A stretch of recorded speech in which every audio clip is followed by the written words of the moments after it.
कौन है भगवान जगन्नाथ और क्या है जगन्नाथ जी की कहानी? आइए आज हम उनके बारे में जानते हैं।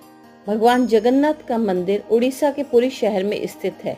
यहाँ पर भगवान जगन्नाथ के साथ उनकी बहन सुभद्रा और भाई बलभद्र की पूजा की जाती है। भगवान विष्णु का अवतार भगवान जगन्नाथ को माना जाता है। पुरी के इस मंदिर में आषाढ़ मास की शुक्ल पक्ष की द्वितीय तिथि को भगवान जगन्नाथ की रथ यात्रा निकाली जाती है। इस मंदिर को 4 धामों में से एक मंदिर माना जाता है। मालवा देश के राजा का नाम इंद्रद्युम्न था। राजा इंद्रद्युम्न को भगवान विष्णु ने सपने में दर्शन दिए और बोला कि तुम मेरा एक मंदिर बनवाओ। उस मंदिर के लिए मूर्ति की स्थापना समुद्र में तैर रहे काष्ठ के टुकड़े से करवाना, जो द्वारका से समुद्र में तैर कर पुरी की ओर आ रहा है। राजा के सेवकों ने उस पेड़ के टुकड़े को तो ढूंढ लिया, लेकिन सब लोग मिलकर भी उस पेड़ के टुकड़े को नहीं उठा पाए। तब राजा ने नील माधव के अनन्य भक्त सबर कबीले के मुखिया विश्ववसु को ही बुलवाया। तब सब हैरान रह गए जब विश्ववसु अकेले ही उस लकड़ी के टुकड़े को उठाकर मंदिर में ले आए। जब मूर्ति बनवाने की तैयारी हुई तो राजा के कारीगरों ने लाख कोशिश कर ली, लेकिन कोई भी लकड़ी की एक छेनी तक नहीं लगा पाया। तब तीनों लोक के कुशल कारीगर भगवान विश्वकर्मा एक बूढ़े रूप में आए और उन्होंने राजा को कहा कि वह मूर्ति बनवा सकते हैं, पर उन्होंने यह शर्त रखी कि वह 21 दिन में मूर्ति बनाएंगे और अकेले ही बनाएंगे। कोई उनको बनाते हुए नहीं देख सकता। उनकी शर्त मान ली गई। लोगों को आरी, छेनी, हथौड़ी की आवाजें आती रहीं, परंतु राजा इंद्रद्युम्न की रानी अपने को रोक नहीं पाई। वह दरवाजे के पास गई तो उसे कोई आवाज सुनाई नहीं दी। वह घबरा गई। उसे लगा कि बूढ़ा कारीगर मर गया है। उसने राजा को इसकी सूचना दी। अंदर से कोई आवाज नहीं सुनाई आ रही थी।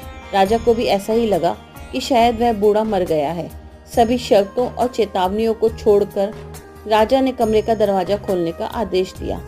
जैसे ही कमरा खोला गया तो बूढ़ा व्यक्ति गायब था और उसमें 3 अधूरी मूर्तियां पड़ी हुई मिली थी। भगवान नीलमाधव और उनके छोटे भाई के छोटे छोटे हाथ बने थे, लेकिन उनकी टांगे नहीं बनी थी। सुभद्रा जी के तो हाथ पांव ही नहीं बनाए गए थे। राजा ने इसे भगवान की इच्छा मानकर इन्हीं अधूरी मूर्तियों को स्थापित कर दिया। तभी से लेकर आज तक तीनों भाई बहन इसी रूप में भगवान जगन्नाथ के मंदिर में विराजमान है। एक प्रचलित मान्यता के अनुसार जब भगवान जगन्नाथ को 100 घड़ों से स्नान कराया जाता है तो वह 15 दिन के लिए बीमार हो जाते हैं और गर्भगृह में चले जाते हैं। उन दिनों उनके कोई दर्शन नहीं होते हैं। उनकी सेवा के लिए वैद्य, पुजारी और अन्य सेवादार ही होते हैं। 15वें दिन के बाद वह बाहर आते हैं और भगवान भक्तों को दर्शन देते हैं। आषाढ़ पक्ष के शुक्ल पक्ष की द्वितीया के दिन से रथ यात्रा निकाली जाती है। जगन्नाथ जी के 3 रथों का निर्माण किया जाता है। इन रथों के निर्माण में नारियल की लकड़ी का इस्तेमाल होता है। नारियल की लकड़ी हल्की होती है और रथ का वजन हल्का होने के चलते आसानी से इसे खींचा जाता है। ऐसा भी कहा जाता है कि सुभद्रा जी के आग्रह के बाद ही भगवान जगन्नाथ रथ यात्रा के लिए निकलते हैं।